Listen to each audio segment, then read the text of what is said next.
دوستو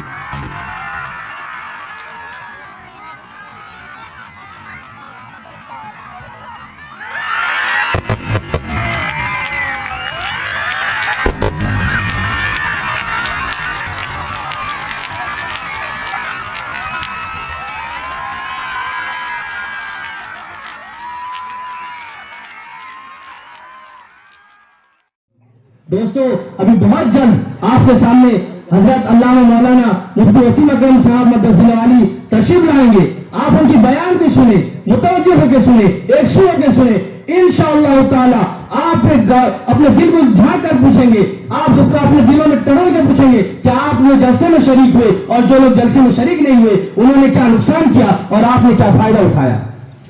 انشاءاللہ تعالی حضرت تشریف لا چکے ہیں. ایک بار بلند آواز سے کہے نعرہ تکبیر, نعرہ تکبیر, نعرہ تکبیر, علماء دیوبند زندہ باد, علماء دیوبند زندہ باد, علماء دیوبند زندہ باد. حضرت مولانا مفتی وسیم اکرم صاحب زندہ باد, حضرت مولانا مفتی وسیم اکرم صاحب زندہ باد, حضرت مولانا مفتی وسیم اکرم صاحب زندہ باد. اسلام زندہ باد, اسلام زندہ باد, اسلام زندہ باد.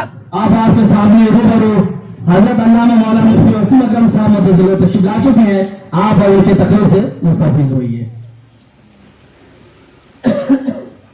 السلام علیکم ورحمۃ اللہ وبرکاتہ.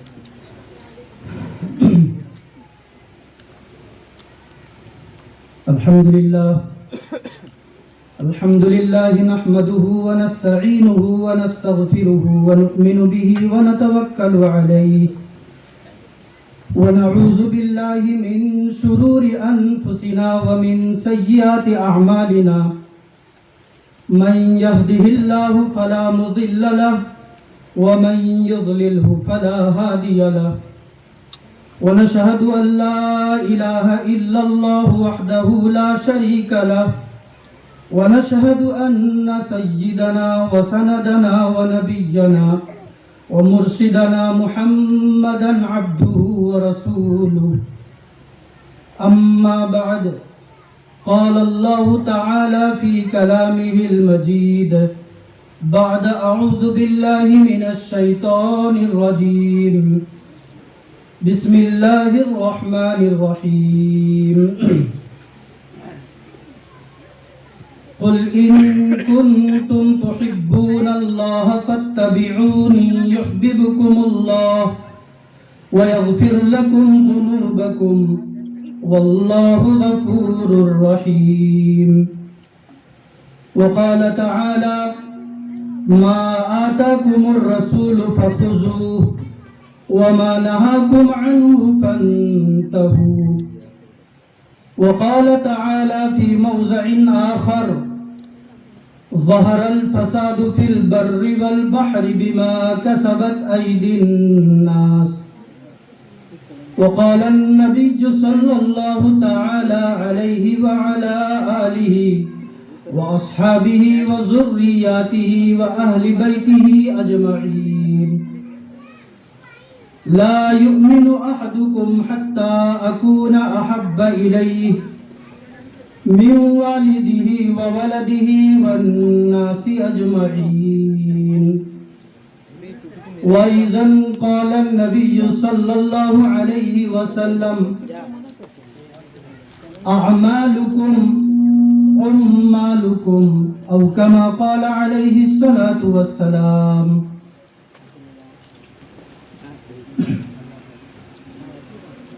بزرگوں دوستو، حضرت علی رضی اللہ تعالیٰ عنہ کا فرمان ہے انظر الی ما قال ولا تنظر الی من قال، کہ کیا کہا جا رہا ہے اسے دیکھیے، کون کہہ رہا ہے اسے مت دیکھیے. میری ذات میں کمی کوتاہی کا ہونا یہ 100% یقینی ہے، لیکن جو بات کہی جائے گی یقیناً یہ اللہ اور اس کے رسول کی ہے. بزرگ اور دوستو، حدیث میں آتا ہے آقا نامدار تاجدار مدینہ شہنشاہ بطحا خاتم الانبیاء حضور محمد مصطفیٰ صلی اللہ تعالی علیہ وسلم کا ارشاد ہے، من یقعد قوم یذکرون اللہ تعالی الا حفتهم الملائکہ وغشیتهم الرحمہ ونزلت علیہم السکینہ وذکرهم اللہ تعالی فی من عندہ۔ کہ اللہ کے نبی صلی اللہ علیہ وسلم کا ارشاد ہے کہ جہاں بھی ایسی مجلسیں لگتی ہیں جن میں اللہ کا ذکر ہوتا ہو، اللہ کی بڑائی، اللہ کی کبریائی اور اللہ کے علو شان کو بیان کیا جاتا ہو، میرے بزرگ اور دوستو، حدیث میں آتا ہے اللہ تبارک و تعالی ایسے مجلسوں کو فرشتوں کے ذریعہ گھیر لیتا ہے۔ حفتهم الملائکہ، فرشتے ایسی مجلسوں کو گھیر لیتے ہیں۔ وغشیتهم الرحمہ، اور رحمتوں کی نزول، رحمتوں کی بارشیں اور سکیناؤں کا نزول ہوتا ہے۔ اور پھر اتنا ہی نہیں بلکہ اللہ تبارک و تعالی جن فرشتوں کو اس مجلس کے احاطے کے لیے، اس مجلس کو گھیرنے کے لیے بھیجے ہوئے ہوتے ہیں، وہ فرشتے اللہ تعالیٰ کے پاس جاتے ہیں اور عرض کرتے ہیں کہ باری تعالیٰ، ہمیں ایسی جگہ سے آئے ہیں جہاں چند مٹھی بھر کے لوگ بیٹھے ہوئے سر کو جوڑ کر، دل کو جوڑ کر تیری باتیں، تیری کبریائی، تیری بڑائی، تیری حمد و ثنا کو بیان کر رہے ہیں۔ اللہ تعالیٰ عالم ہے، علیم ہے، علام ہے، دلوں کے بھید کو جاننے والا، اقرب الیہ من حبل الورید کا جو مصداق حقیقی ہے، باوجود اس کے وہ اپنے فرشتوں سے کہے گا کہ تم کہاں سے آئے؟ تو فرشتے کہیں گے باری تعالیٰ، ہم ایسی جگہ سے آئے جہاں چند لوگ بیٹھ کر تیری بڑائی، تیری کبریائی بیان کر رہے تھے۔ تو فرشتوں کو اللہ تعالیٰ حکم دے گا اور کہے گا کہ فرشتوں تم گواہ رہو، میں نے ان مجلس والوں کی مغفرت فرما دی، میں نے ان مجلس والوں کی مغفرت فرما دی۔ بزرگ اور دوستو، مغفرت کا ثمرہ چونکہ ہمارے نظر کے سامنے بظاہر نہیں ہے، اس لیے مسلمانوں کا دل ایسی مجلسوں کی طرف متوجہ ہونا کم اور بہت ہی زیادہ کم پایا جاتا ہے۔ چونکہ دینی مجلسوں میں بیٹھنے کے بعد جو ثمرہ، جو پھل ہم کو ملنا چاہیے، وہ ظاہری شکل میں ہم کو ملتا نہیں۔ اس لیے مسلمان وہ یہ سوچ رہا ہے کہ مجھے ایسی مجلسوں میں جانا ہے، بیٹھنا ہے جس مجلس میں بیٹھنے کے بعد مجھے اس کا رزلٹ، اس کا پھل، اس کا ثمرہ فوراً مل جائے۔ انسان کی فطرت ہی مطلب پرستی ہے۔ جب تک وہ کسی چیز میں اپنے مطلب کو حاصل نہ کر دے، جب تک اس کو کسی چیز میں مطلب حاصل نہ ہو جائے، میرے بزرگ اور دوستو، تب تک وہ اس چیز کی طرف رغبت نہیں کرتا، وہ اس کی طرف نہیں جاتا۔ غالباً عصر کے بعد سے مغرب کے بعد تواتر کے ساتھ اعلان کیا جا رہا ہے، یہ مجلس ہے ذکر کے مجلس، یہ مجلسیں جو اللہ تبارک و تعالیٰ کے نزدیک مقبول ہیں، ایسی مجلسیں، اور اللہ تعالیٰ نے جس مجلسوں کے لیے مغفرت کا اعلان کیا ہے، ایسی مجلسیں، باوجود بار بار اعلان کے ہم لوگ اپنے گریبان میں جھانک کر دیکھیں، بہت تھوڑی بھر جماعت اس مجلس میں شرکت پائی۔ میرے بزرگوں دوستو، پتہ یہ چلا کہ انسان کی فطرت میں مطلب پرستی کا ہونا، یہ انسان کی فطرت اصلی ہے کہ جب تک اس کو اس کے ثمرات کا حصول نہ ہو جائے، جب تک اس کے سامنے اس کے کیے ہوئے کاموں کا بدلہ نہ مل جائے، تب تک وہ ان چیزوں کی طرف جلد از جلد رغبت نہیں کرتا۔ میرے بزرگ اور دوستو، تو گرچہ یہ مجلس بہت ہی چھوٹی ہے، خدا پاک کی عزت و جلالت کی قسم یہ مجلس دیکھنے میں بہت ہی چھوٹی ہے، لیکن اللہ تبارک و تعالیٰ کے نزدیک اس مجلس کی حیثیت اور اس مجلس کا مقام و مرتبہ اتنا ہے کہ اللہ فرشتوں جیسے مقرب اور محبوب ترین بندوں کو جو ہے اس مجلس کے گھراوٹی کے لیے بھیجتے ہیں۔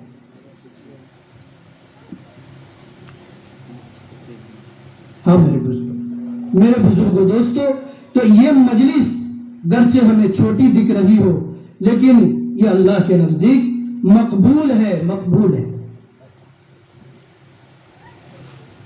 اور ہمارا اور آپ کا یہ باتوں کا سننا سنانا یہ محض اس لیے ہے کہ اللہ نے قرآن میں کہا کہ ذکر فإن الذکر تنفع المؤمنین، کہ تم اے نبی جی آپ نصیحت کیا کیجئے، آپ نصیحت کیا کیجئے۔ کیوں؟ اس لیے کہ نصیحت کا کرنا یہ ایمان والوں کے لیے نفع بخش ہے۔ کیا پتہ کب کس کے دل میں کون سی بات لگ جائے اور اس کی زندگی بدل جائے۔ رحمت حق بہانہ نجویت، اللہ تعالیٰ تو بہانہ ڈھونڈتا ہے کہ میرا بندہ میرے طرف آنے کا ارادہ تو کرے، میں اس کے گناہوں کو معاف کرنے والا۔ الا من مستغفر فاستغفر له، الا من مسترزق فارزق له، الا من مبتلا فاعافيه، کہ کوئی ایسا بندہ ہو جو میری طرف آئے تو صحیح، میں اس کے تمام پریشانیوں کو، میں اس کے تمام رکاوٹوں کو، میں اس کے تمام حالتوں کو ختم کر دوں۔ تقریباً 2 سال کا زمانہ ہو گیا جب سے وہ جلوس اور دینی شعبوں کا چلت پھرت بند ہو گیا، اس لیے مسلمانوں کے خون میں گرم پن ختم ہو گیا۔ اس لیے فرماتے ہیں کہ بار بار کی باتیں کہنا اور سننا یہ انسان کے لیے، مسلمانوں کے لیے نفع بخش ہے۔ جتنا بات سنتے رہیں گے دل میں ایمانی جذبے کے اندر حرارت باقی رہے گی، اور جب باتوں کا سننا کم ہو جائے گا تو حرارت بھی ختم ہو جائے گی۔ پھر آدمی نہ چاہتے ہوئے، نہ جانتے ہوئے اور جان کر بھی گناہوں کی طرف جا رہا ہوگا، رکنے کی کوئی راہ اس کے سامنے نہیں ہوگی، رکنے کی کوئی راہ اس کے سامنے نہیں ہوگی۔ اس لیے یہ سلسلہ آج سے نہیں، حضرت آدم علیہ نبی جینا علیہ السلام کے زمانے سے چلا آ رہا ہے کہ لوگوں کے درمیان میں واعظ و تقریر کرنا، لوگوں کو نصیحتیں کرنا، یہ روز ازل سے چلا آیا ہوا ہے۔ اسلام کے پھیلنے میں 2 چیزیں سب سے زیادہ کارآمد ہوئی ہے، ایک ہے خطابت اور دوسری ہے کتابت۔ اگر لوگ ہم تک دینی باتیں نہ پہنچاتے تو ہم سننے سے محروم اور عمل کرنے سے بھی محروم رہ جاتے۔ تو پتہ چلا خطابت یعنی وعظ و تقریر یہ جو ہے لوگوں کے فائدے کے لیے اور اشاعت اسلام میں ایک بہت بڑا کردار ادا کیا ہے۔ میرے بزرگوں اور دوستو، افسوس کی بات یہ ہے، میں بھی اپنے دامن میں دیکھوں، آپ بھی دیکھیے کہ ہمارے دل کے اندر اسلامی جذبے کس حد تک نیچے چلے گئے ہیں کہ باوجود بار بار اعلان کرنے کے ہم آتے نہیں ہیں۔ اور ایسی مجلسیں جہاں کوئی وعدے نہیں لیکن فطرت انسان کے متقاضی ہے وہ مجلس، جہاں پیسوں کی مجلسیں ہوں، جہاں جو ہے فائدے کی مجلسیں ہوں۔ میرے بزرگوں دوستو، میں بھی آپ بھی وہاں جوق در جوق دوڑے چلے جاتے ہیں۔ کیوں؟ اس لیے کہ بظاہر نفع ہمیں نظر آ رہا ہے، بظاہر نفع ہمیں نظر آ رہا ہے، لیکن جو نفع ہمیں اس مجلس سے ملنے والی ہے یہ نفع چونکہ بظاہر ہمیں نظر نہیں آ رہی ہے، اس لیے ہم اس مجلس سے کوسوں دور ہیں۔ اور ایسے مجلسوں کی جو ثمرات ہیں، جو اللہ تعالیٰ نے وعدے رکھے ہیں، یہ کب پتہ چلیں گے؟ جب یہ آنکھیں بند ہو جائیں گی، سانسوں میں حرکتیں بند ہو جائیں گی اور انگلی اپنے حرکتوں کا کرنا کریں گی ساری چیزیں ایک مجسمے کی طرح ہو جائیں گی. اس دن جب ہماری آنکھیں بند ہو جائیں گی تب محسوس ہوگا کہ ہم نے جو لمحات جو وقت اللہ کے لیے اس چھوٹی سی مجلس میں لگائی تھی کہ اللہ تعالیٰ اس کا ثمرہ کیا دے رہا ہے. اللہ تعالیٰ اس کا ثمرہ کیا دے رہا ہے. میرے بزرگ اور دوستو، تو یہ مجلس گرچہ دیکھنے کے اعتبار سے بہت ہی چھوٹی ہے لیکن یہ مجلس اللہ کے نزدیک مقبول و محبوب ہے. ہر ایک جائے گا اس دنیا سے، کوئی دنیا میں باقی رہنے کے لیے نہیں آیا ہے. کل من علیہا فان ویبقى وجہ ربک ذو الجلال والاکرام. باقی تو صرف اللہ کی ذات رہے. اس پرآشوب دور میں ہم نے کتنے جنازوں کو اپنے آنکھوں کے سامنے دیکھا ہے. اللہ کا شکر احسان ہے کہ اللہ نے ہمیں زندگی دی ہوئی ہے، ورنہ وہ چاہتا اس وائرس کے دور میں ہمیں بھی لے لیتا. اس کو اختیار ہے، وہ مختار کن ہے. اور نہ جانے اس دور میں ہمارے نظروں کے سامنے سے کیسے کیسے نوجوان چلے گئے جن کے جانے کے بعد ہم لوگ افسوس کر رہے کہ ہمارے ساتھ بیٹھا تھا، ہمارے ساتھ کھیل رہا تھا، ہمارے پاس بازار گیا ہوا تھا. ابھی اس کا تذکرہ ختم ہی نہیں ہوا کہ اعلان آتا ہے فلاں کا انتقال. میرے بزرگوں دوستو، ساری چیزیں دنیا کی فانی ہے، صرف اللہ کی ذات باقی ہے. صرف اللہ کی ذات باقی ہے اور ساری چیزیں ختم ہو جائیں گی. یہاں تک کہ جو ملک الموت، جو موت کا مالک ہے، اسے بھی ختم ہونا ہوگا. اسے بھی اپنے جان جو ہے اس کو دینا پڑے گا. میرے بزرگوں دوستو، تو موت ہر ایک انسان کو آنی ہے، لیکن چالاک، ہوشیار، عقل مند آدمی وہ ہے جو بینک بیلنس کر دے، جو اچھی گاڑیاں بنا لے، جو اپنے گھروں کو سجا لے. یہ ہو سکتا ہے؟ نہیں. اللہ کے نبی صلی اللہ علیہ وسلم نے فرمایا الکیس من دان نفسہ وعمل لما بعد الموت، کہ چالاک آدمی، ہوشیار آدمی، سمجھدار آدمی وہ ہے جو موت سے پہلے موت کی تیاری کر لے، اس لیے کہ پتہ نہیں ملک الموت ہمارے کتنے قریب ہے اور کب پکار لے اور ہم اس دنیا سے چلے جائیں اور کوئی ہمارا پرسان حال نہ ہو. میرے بزرگ اور دوستو، بڑے بڑے صحابہ کرام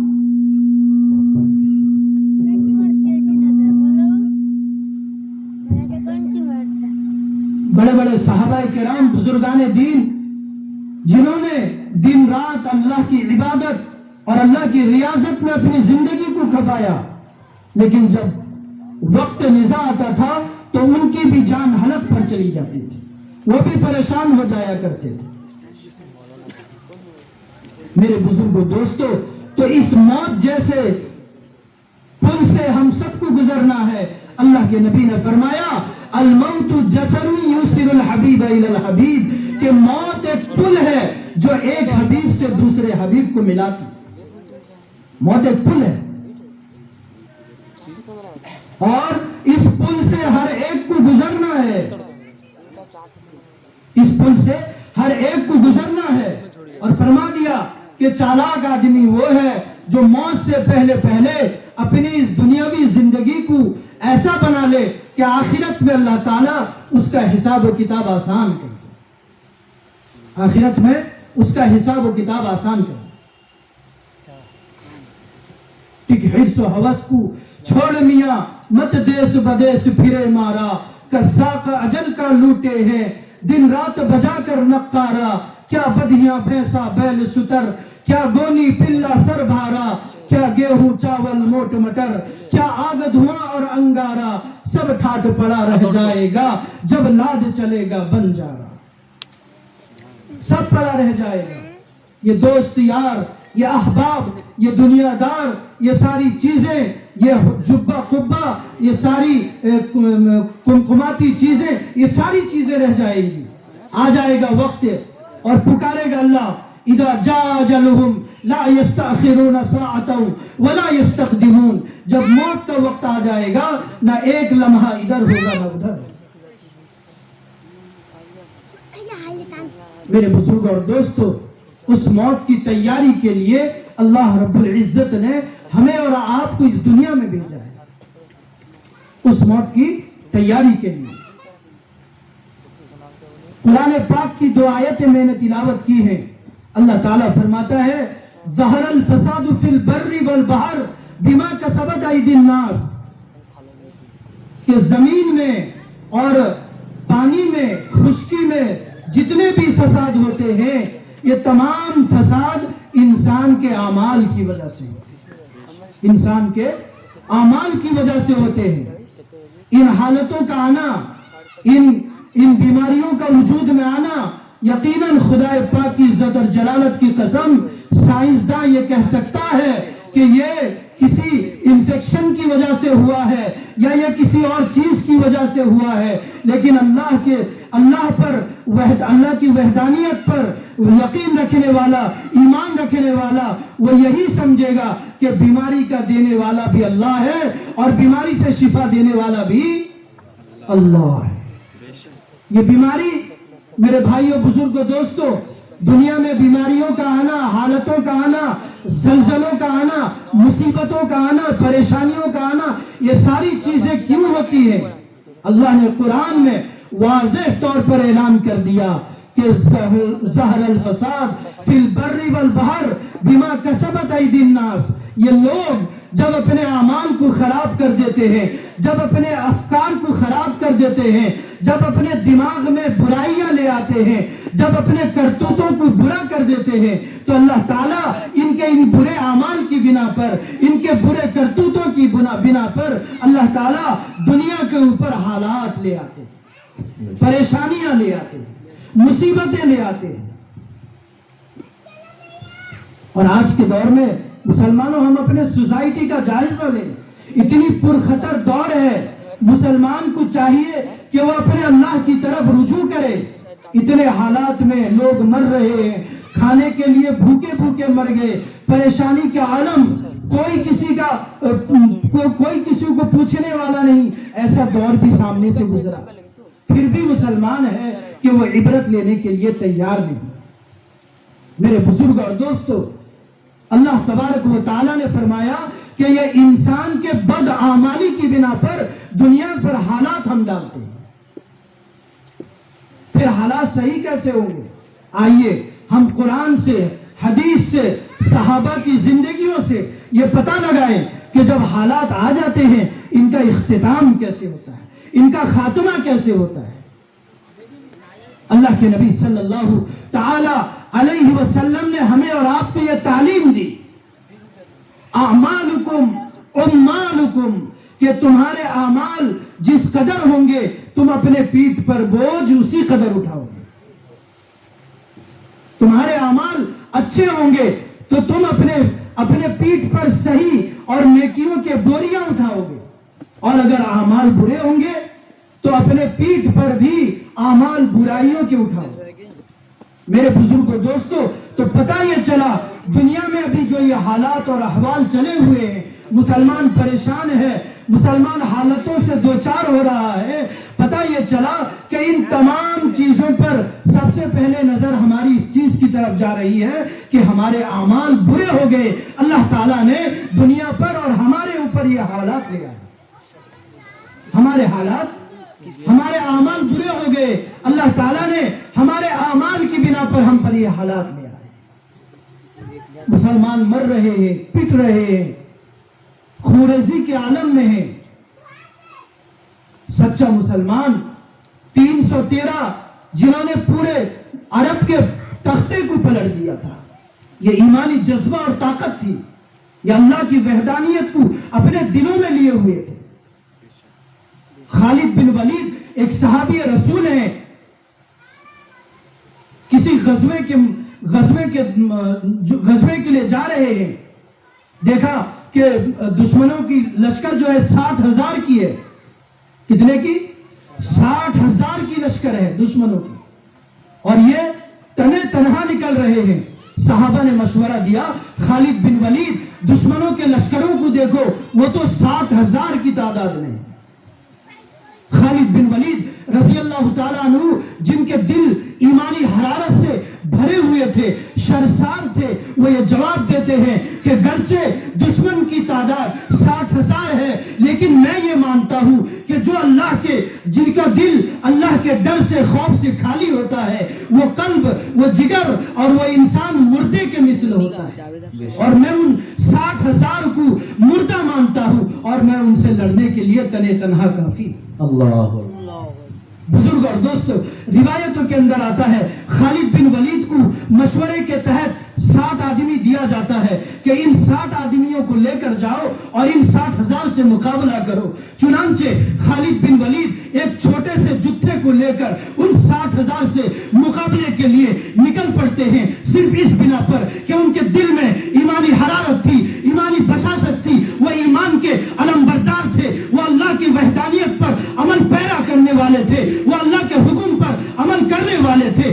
وہ نبی کے طریقے پر زندگی گزارنے والے تھے، وہ اللہ کے حکم کو اپنے جان سے زیادہ، اپنے دل سے زیادہ، اپنے دماغ سے زیادہ استعمال کرنے والے تھے. اسی لیے وہ نکل پڑے ان 60,000 سے مقابلہ کرنے کے لیے. روایت میں آتا ہے کہ خالد بن ولید دشمنوں کے ان 60,000 کے پاس پہنچتے ہیں اور کہتے ہیں کہ ہم نے تم سے مقابلہ کرنے کی تیاری کی ہے. جو دشمن تھا وہ یہ کہتا ہے کہ ہم سمجھتے تھے دشمن تو تم تو بڑے چالاک ہوگے، تم ہوشیار ہوگے، تم 60,000 سے لڑنے 60 آدمی آئے ہو، جاؤ ہم تمہارے جانوں پر رحم کرتے ہیں اور کھجوریں دیتے ہیں، ان کو کھاؤ اور اپنے جانوں کو بخشے بخشائے چلے جاؤ. خالد بن ولید کہتے ہیں کہ یہ 60,000 پر باری ہے. چنانچہ روایت میں آتا ہے کہ یہ 60 آدمیوں کا لشکر 60,000 میں گھس جاتے ہیں اور ان 60,000 کا سر قلم کر دیتے ہیں. تاریخ شاہد ہے کہ ان 60 نے 60,000 کے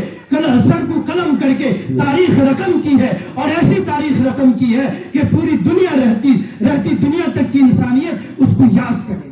اللہ، یہ کیا چیز تھی؟ یہ ایمانی بشاشت، یہ ایمانی حرارت اور یہ دلی اور ایمانی یہ جذبہ تھا کہ ان کو 60,000 پر لڑنے کو جو وہ حاوی ہو گئے. لیکن آج ہم اربوں کی تعداد میں ہیں، کہیں خبر آئی جل رہے ہیں، کہیں خبر آئی مر رہے ہیں، کہیں خبر آئی پسے جا رہے ہیں، کہیں خبر آئی ماں بہنوں کی عزت و عصمت کو تار تار کیا جا رہا ہے. میرے بھائیو، بزرگوں، دوستو، یہ ہمارے اعمال کے نتیجے پر ہے. ورنہ ایک دور وہ تھا کہ جنگل میں رہنے والے خونخوار درندوں نے بھی ہمیں جو ہے راستہ دیا تھا، اور آج ہمیں ارب اور خرب کی تعداد میں ایک چونٹی ہماری بات ماننے کے لیے تیار ہے. میرے بزرگ اور دوستو، کہنے کا مقصد یہ ہے کہ ہم اپنے دل اور ایمان کے اندر جو ایمانی بشاشت اور حرارت ہے اسے کھو دیے ہیں. ہمارے اعمال برے ہو گئے ہیں، ہم نمازوں سے دور ہو گئے ہیں، ہم جو ہے زکاتوں سے دور ہو گئے ہیں، ہم حج سے دور ہو گئے ہیں، ہم خیر کے کام کرنے سے دور ہو گئے ہیں. اس لیے اللہ تعالیٰ نے ہمارے اوپر یہ حالات لے آئے. نعرہ تکبیر، نعرہ تکبیر. حضرت نائب محتمم صاحب، حضرت نائب محتمم صاحب، حضرت مولانا ذوالفقار احمد صاحب قاسمی. میرے بزرگ اور دوستو، تو میں یہ عرض کر رہا تھا کہ ہمارے اعمال برے ہو گئے تو اللہ تعالیٰ نے ہم پر مصائب اور حالتوں کو ہمارے اوپر لاد دیا ہے. اور یہ ختم کیسے ہوں گے، ہماری پریشانیاں دور کیسے ہوں گی؟ جب ہم اپنے اعمال میں، ہم اپنے حالتوں کے اندر سدھار پیدا کریں، ہمارا دھیان، ہماری توجہ اللہ کی طرف ہو جائے، ہمارا بیٹھنا اٹھنا، ہمارا چلنا پھرنا اور ہماری سحرگاہی، یہ ساری چیزیں اللہ اور اس کے رسول کے بتائے ہوئے طریقے پر ہو جائیں. ما آتاکم الرسول فخذوہ وما نہاکم عنہ فانتہوا، کہ جو رسول تمہیں دے تم اسے ایکسپٹ کرو، قبول کرو، اور جس چیز سے روک دے تم اس سے رک جاؤ، اسی میں ہی کامیابی ہے۔ میرے بزرگوں دوستو، میں یہ عرض کر رہا تھا کہ ہر آدمی کو اس دنیا سے جانا ہے، کوئی آدمی اس دنیا میں رہنے کے لیے نہیں آیا ہے، اور اللہ نے ایک مختصر سی زندگی دی ہے، مجھے بھی آپ کو بھی سب کو ایک مختصر اور مقید زندگی ہے، انتہائی مقید زندگی۔ اور زندگی کتنی ہے یہ کسی کو معلوم نہیں۔ دادا کے رہتے ہوئے پوتے کا انتقال ہو گیا، پوتے کے رہتے ہوئے چچا کے رہتے ہوئے بھتیجے کا انتقال ہو گیا۔ ان آنکھوں نے دیکھا ہے کہ بڑے باقی ہیں، چھوٹے چلے گئے، چھوٹے باقی ہیں، بڑے چلے گئے، مرد باقی ہے، عورت چلی گئی۔ اور ایک دن آئے گا ہمارے لیے بھی ملک الموت دستک دے گا اور ہم بھی اس دنیا سے چلے جائیں گے۔ دنیا میں ہم دنیا بنانے کے لیے نہیں آئے ہیں۔ الدنیا سجن المؤمن وجنت الکافر، فرمایا دنیا تو مسلمانوں کے لیے قید خانہ ہے۔ قید خانے کا مطلب یہ ہے کہ جیسے آدمی کسی جرم کے ارتکاب پر اس کو کوئی سزا طے کیا جاتا ہے اور وہ سلاخوں کے پیچھے چلا جاتا ہے، تو سلاخوں میں جانے کے بعد وہ منچاہی زندگی گزار نہیں سکتا۔ وہ جب چاہے تب کھانا اس کے لیے حاضر نہیں ہوگا، وہ جب چاہے تب اس کے لیے پانی حاضر نہیں ہوگا، جب تک جو ہے سلاخ جو ہے جیلر جب تک اس کا جو ٹائم اس کا متعین کیا ہے، جب وہ وقت نہ ہو جائے اس کو وہ چیز نہیں حاصل ہو سکتی۔ میرے بزرگوں دوستو، تو یہ دنیا مسلمانوں کے لیے قید خانہ ہے، ہم دنیا کے پیچھے بھاگے ہوئے ہیں۔ فرمایا دنیا تو ایک مرے ہوئے کتے کے مثل ہے، اور اس کے پیچھے بھاگنے والا ایک مرے ہوئے گوشت کی طرح ہے، گوشت کے لوٹنے کی طرح ہے، اور اس کے پیچھے جانے والا یہ کتا ہے، کتا۔ یہ اللہ کے نبی کی حدیث ہے۔ میرے بزرگوں دوستو، تو ہم سے پہلے دنیا سے کتنے چلے گئے، اور ایک زمانہ آئے گا، ایک دور آئے گا ہم بھی اس دنیا سے چلے جائیں گے۔ جگہ جی لگانے کی دنیا نہیں ہے، یہ عبرت کی جا ہے، تماشا نہیں ہے۔ اجلہ نے کسرا ہی چھوڑا ندارا، اسی سے سکندر سا فاتح بھی ہارا، ہر ایک لے کے دل میں نہ کیا کیا حسرت سجارا، پڑا رہ گیا یوں ہی سب ٹھاٹ سارا۔ جگہ جی لگانے کی دنیا نہیں ہے، یہ عبرت کی جا ہے، تماشا نہیں ہے۔ ہوئے نامور بے نشاں کیسے کیسے مکی ہو گئے، بے مکان کیسے کیسے زمین کھا گئی، آسماں کیسے کیسے۔ جگہ جی لگانے کی دنیا نہیں ہے، یہ عبرت کی جا ہے، تماشا نہیں ہے۔ میرے دوستو، یہ عبرت کی جگہ ہے، اللہ نے ہماری ذات میں بھی عبرت رکھا ہے، بشرطے کہ انسان عبرت حاصل کرنے والا بن جائے۔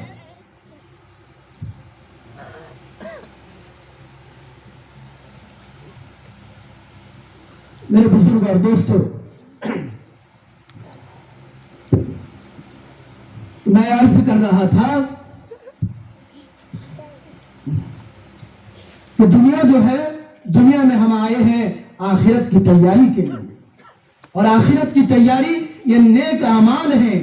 من عمل صالحا من ذکر او انثى وهو مؤمن ان الذين آمنوا وعملوا الصالحات لهم جنات تجری من تحتها الانہار۔ یہ ساری نعمتیں، یہ ساری آرائشیں جو اللہ نے قرآن میں بیان کیا ہے، یہ ایمان والے کے لیے ہی ہے۔